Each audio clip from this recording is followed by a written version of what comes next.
Right-wing Christians often vote Republican to placate their angry, harsh, evangelical God. I tell about this in my novel, Religious Right, Religiously Wrong, where our protagonist, Pastor Saul, wants to be a good person, but he's so frustrated trying to live up to the expectation of the right-wing, very demanding, good father that is the evangelical God. When he finally can't take dealing with that loving God any more than his loving flock, he really lets God have it in a very angry conversation. The Jesus archetype of our story shows up and shares with him how the parable of the Minas in the Christian New Testament shows how wrong right-wing Christian beliefs are. In this ancient wisdom parable, the boss is going out of town for a while, so he gives resources to his employees. And the employees understand the boss wants them to invest those resources into others.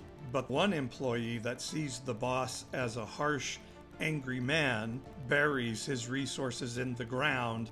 And the Jesus character compares this to Pastor Saul. But the story shows that when the boss returns, he's so angry with the characterization that the scared employee has of him, he takes the resources away from that scared employee and gives it to one of them that had a return on that investment.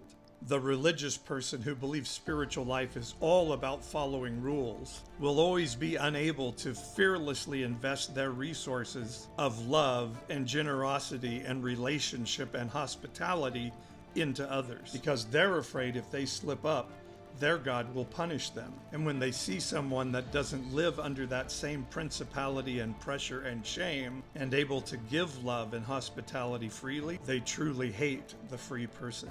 Thus, right-wing Christians today and how they view trans people and immigrants and anybody else that says, I'm going to try to make my life better.